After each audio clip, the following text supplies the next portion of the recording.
Warning. The following video contains strong language that some viewers may find offensive or disturbing. What do Americans think is normal for everyone? But actually it's not normal for anyone but Americans. Attack ads against political opponents. Ads for law firms or lawyers. These kinds of ads are illegal and considered unethical in our country. Also expecting a teenager to be out of the house by the time they're 18. I live in Southeast Asia. There's no stigma about living with one's parents. Most of the time, there will be 3 generations living in one house. That the entire traffic has to stop when a school bus stops. I've seen this a few times on our Idiots in Cars, and there is always a debate about how it's not normal outside of the US. Well, there's a lot of idiots in cars in America, and there have been many deaths due to drivers ignoring when school buses stop to let kids on. Lady killed about 3 kids last year due to that. Asking everyone, what do you do, when you first meet them? I live outside the US and realized there are some people I've known for years and I still don't know their job. I think in the US jobs are a bigger part of a person's identity than in some other places. My maternity leave was an unpaid 6 weeks. And I had to fight them on not shorting me because I went past my due date and didn't keep working until the day I went into labor. This comment is very underrated. Maternity leave is a joke in the US. And you can forget about paternity leave. I know someone that went into labor while at work, grocery store, and she was back in a couple weeks because she used up her 2 weeks vacation. Being able to vote before reaching the legal drinking age. Fun fact, drinking, voting, and the draft, all used to be 21. The draft age was lowered during WW2 by FDR to meet the demand for more troops. They only lowered the voting age with the passing of the 26th Amendment in 1971. And they lowered it to 18 to match the draft age, since it was real shitty to die for your country but not be able to vote. States then started dropping the drinking age to 18 to match the draft age. Then, Mothers Against Drunk Driving helped lead the charge to raise the drinking age back to 21 in 1984. Say, I'll just have water at a restaurant and not be charged for it or be asked, what kind? Every time I visit Europe I have to remember I'm being charged for every sip of water I take at a restaurant. As an American one find it kinda funny. Edit, as people have said. Always specify you want tap water. Edit 2, grammar, and thanks for 100 upvotes. I've heard someone say that we are the only ones who drink out of solo cups. Canadians do too. And in Europe when some younger people play beer pong they get them for authenticity. Other than that, yes, North Americans are the only ones as far as I know.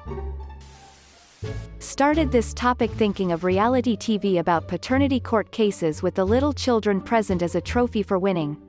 But I remember the other day a Redditor saying they thought all schools had cops at school and it was a regular thing. I thought this could be an eye-opening topic then. Campus police is what got me. I imagine the protest students in Germany would put on if any kind of police would have a permanent residency at the campus. Having only 2 parties, Republicans and Democrats. I know there are some smaller parties, but the system is stacked against them. The bipartisan system is messed up. The idea that Americans have a literal red versus blue mentality with their own country, and are willing to pick sides so vehemently and aggressively boggles my mind. Actively avoiding healthcare visits, checkups because if there's something wrong and you don't have the money to pay for treatment, then you'd rather just not know. Or because we get gaslighted into believing that it's no big deal or that we're even a burden for showing up to the doctor's office in the first place.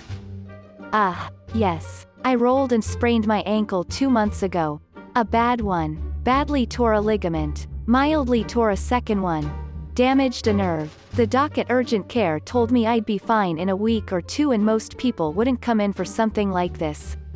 I couldn't walk on it and it was the size of a softball. She made me feel like an idiot. I'm glad I followed up. I'm in PT now to re-strengthen my ankle. It still swells like crazy and hurts from overuse. I have nerve pain. My balance and ankle strength are just fucked in general. It's just a sprain, though. Casually driving a couple hours. Cars are so ubiquitous and stuff is so spread out a lot of the time we don't even think about travel in distance but instead in driving time. Driving 2 hours on a weekend for random day trip doesn't seem like anything of note. Driving 8 hours is a long trip but not really a huge deal. Same in Australia. As a kid, we pretty much annually drove 20+ hours to visit family and we were still in the same state. And then we do weekend netball tournaments and drive 12 hours just to play a few games. I drove some Japanese friends of my brother's 3 hours to a music festival and to them that was considered a massive trip. To me, I'd easily do that in a weekend and not bat an eyelid. Cash bail. With the discussions going on about changes to bail, I've seen a few people saying things like, "Oh, so you're just going to drop cash bail? Just gonna decide whether to release people? People are just going to show up to court without the money threat, yeah." As I understand it, that's how it works in places all over the world already. I've been released on cash bail before. I didn't show up to court because of the cash bail. I showed up because warrants are annoying. The concept of paying bail has always seemed ludicrous to me. Here in the UK everyone is bailed automatically unless they are seen to be a significant flight risk or a severe danger to others, murder or etc. Cash bail is literally making extortion part of the justice system. Not only this, but it gives an unfair edge to the very wealthy who can afford to be bailed to their houses for even the most heinous of crimes. Just dealing with preventable and curable diseases instead of seeking medical attention out of fear of crippling debt. One of the biggest things I feel those against access to healthcare being a right miss is that there are so many little things that happen to people that if they just got them checked out early it would be a cheap fix. If they could take a little time off to rest after an injury or illness. Instead we just have people ignore small treatable issues until they become big chronic issues that require some form of regular maintenance or care. This is literally why the for-profit medical industry in the USA likes the system as is. Greater access to low-profit preventative care would mean less demand for high-profit treatment. Textbook perverse incentive. It's in the public interest for a healthcare system to help make the population healthier. But for-profit care is diametrically opposed to that. There's very little profit in prevention, but loads of profit in treatment. When I went to New York, I was flabbergasted by the amount of people just loitering on the streets or having phone conversations that everyone can hear on the train like NPCs from GTA. People outside of the USA don't hang out in public or let other people into their business on public transport. I managed to hear a woman talk about how her baby daddy wasn't going to her daughter's birthday party, and I started to pick sides in her personal life. While walking through Central Park, the first heard two friends with a substantial age gap talk about everyone in their friend group having mistresses, and they were trading information on the mistress facts each of them knew for their respective friends. I got invested in that one, so I followed them for a while, pretending I wasn't because I wanted the tea. While this isn't exclusive to NYC, as a New Yorker I can tell you that it is much more common in the city than in most places in the USA. Frankly, it comes down to a space issue. Most people don't have big apartments. Many people have roommates. Our offices are small, so if we have to have a rough conversation, the choice is sometimes between let everyone in my living situation know about something personal I don't want them to, or let some people that will never see me again know. American flags everywhere. I traveled throughout Europe and the Caribbean, and I usually only saw their flag on government buildings and here and there. Whereas here in the USA the flag is like Frank's Red Hot. We put that shit on everything. Magnets, churches, cars, condoms, every front porch, and street lamp. #Muricadam. I throw out a random comment and get 9k likes. Also, I feel like this thread became a subreddit for Canada.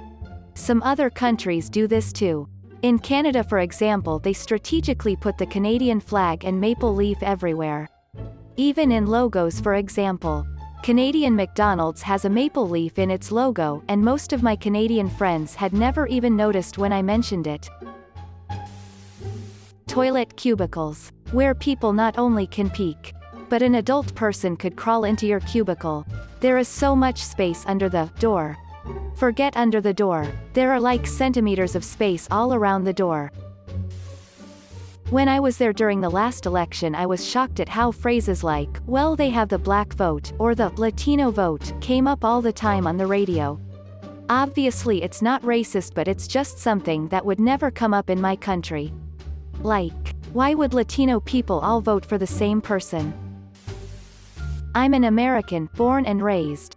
But I've heard that in other countries, strangers don't say hi or strike up conversations with each other. I know non-Americans are confused, but let me explain. Sometimes if you are, say, at an amusement park for example, and you're waiting in line for a ride, strangers would strike conversations with you and such, and this is actually pretty normal. Or say you are walking around in a park and you walk past by someone. You usually smile and say a quick hi as you are walking past that person. I've had countless times where I've had people strike conversations with me that I didn't know. White people do this, but especially black people do this a lot as well. Like you would see an old black lady at a store and she'll just start talking to you. I've had Europeans tell me that people would think you are mentally ill if you were to strike up conversations with strangers in Europe, for example. Especially in Asian countries, no one does this, I've heard. Strangers absolutely do not say a word to each other in Japan or China, for example. Side note, this may also be a regional thing in the US. I've lived in southern states mostly, like Texas, and people are really damn friendly down there. Now I live in Connecticut and people are way less friendly over here, no offense. Edit, I want to make a comment about Asian countries and their people not talking to strangers. If you are white American, European, they will tend to talk to you because they don't see people like you daily. Because you are a foreigner. I was talking about Asian strangers specifically. Prescription drug ads encouraging people to ask their doctor about the drug being advertised. Edit, a lot of people have mentioned this is also common in several other countries like New Zealand. I thought it was exclusively the US. Also, some interesting points are that it has helped raise awareness to some issues people might otherwise not take seriously or be ashamed to bring up to their doctor. Thank you for the awards. I appreciate it. Willingly putting yourself massively in debt for a college degree. I come from a place with free university education, which has its own drawbacks, of course. And the fact that you can make such a huge, life-altering decision at 17 is considered normal over there. That seems downright bizarre to me. This one is more on the positive side, because I think we could learn some from it. Talking and sharing your life with complete strangers. I have met quite a few Americans, so it seems the norm that you share and engage with strangers in public. The bus, train, parks, etc. And then you go on your way. In Denmark you'd be a freak if you did that. Thanks for watching. If you liked the video, give it a thumbs up. Don't forget to subscribe, and hit the notification button. See you next time.